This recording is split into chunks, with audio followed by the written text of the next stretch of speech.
wabarakatuh. Waalaikumsalam warahmatullahi wabarakatuh. Raditu billahi rabban wa bil islam dina wa bil muhammadin nabiyya wa rasulah. Asyhadu an la ilaha illallah wa asyhadu anna muhammadar rasulullah. Allahumma shalli ala Muhammad wa ala alihi wa sahbihi ajmain, amma ba'du. Kisah hari kali ini adalah Nabi Ilyas.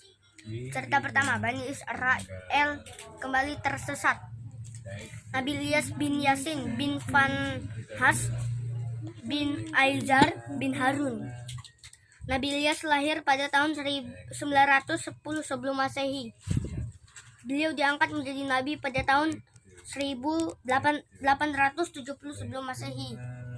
Nabi Ilyas diutus kepada penduduk Baalbek, sebelah barat kota Damaskus, Libanon Timur sekarang.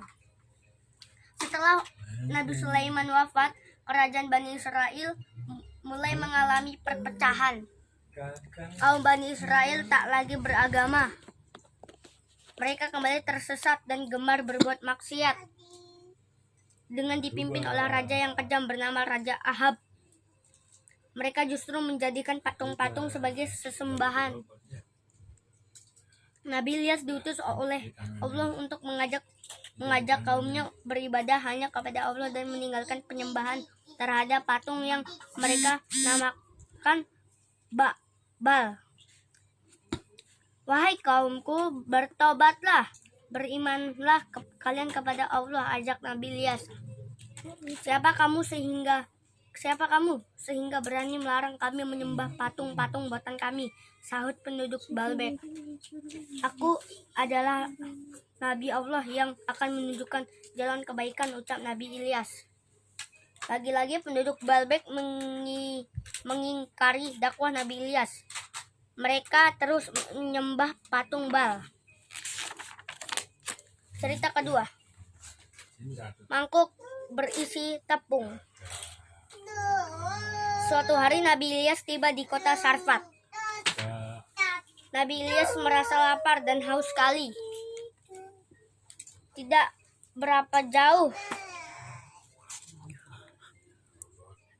darinya terlihat seorang ibu sedang mengumpulkan kayu bakar.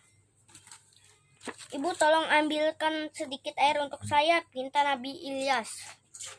Si ibu berjalan untuk mengambilkan air, namun Nabi Ilyas kembali berkata, Ibu, tolong bawakan juga sedikit roti. Maaf, aku tidak mempunyai roti. Aku hanya mempunyai segenggam tepung di mangkuk dan sedikit minyak zaitun di sebuah botol. Aku mengumpulkan kayu bakar untuk memasak bahan makanan yang sedikit itu, yang hanya cukup untukku dan anakku. Itulah makanan kami yang terakhir, kata si ibu.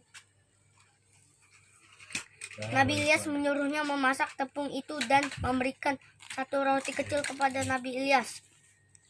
Jangan khawatir, ibu. Buatlah roti untukmu dan anakmu. Namun sebelumnya lebih dulu buatlah roti kecil untukku. Mangkuk itu akan selalu berisi tepung dan botol itu akan selalu berisi minyak zaitun, kata Nabi Ilyas. Ternyata tepung itu cukup untuk makan mereka bertiga. Esok harinya masih ada sedikit tepung dan minyak zaitun untuk membuat roti. Begitupun hari-hari berikutnya. Isi mangkuk dan botol itu tak pernah habis. Si wanita dan anaknya tidak pernah kelaparan. Bahkan ketika musim kemarau tiba, mereka tidak pernah kekurangan makanan hingga 3 tahun lamanya. Cerita ketiga, daging kurban Nabi Ilyas. Negeri Israel sedang dilanda kekeringan.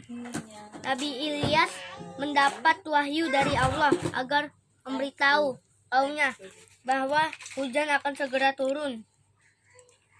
Setelah Nabi Ilyas berdoa kepada Allah, hujan pun turun dan kekeringan berakhir.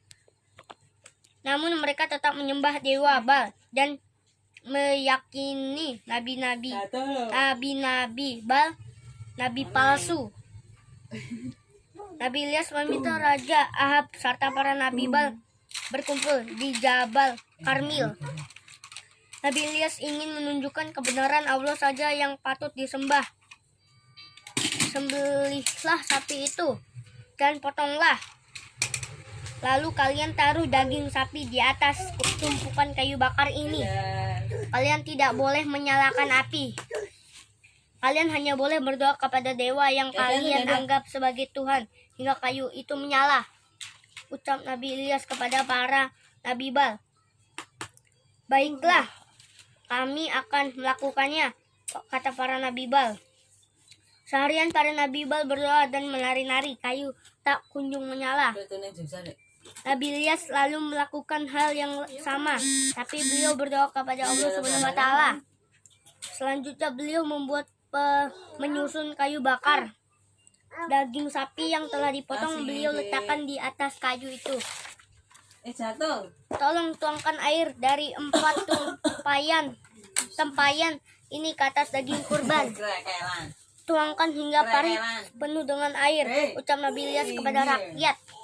Atas pertolongan Allah, kayu terbakar oleh api. Daging kurban terbakar dan air diparit menjadi kering. Rakyat Israel takjub. Mereka percaya tentang kenabian Nabi Ilyas. Mereka bersujud dan mengakui keesaan Allah.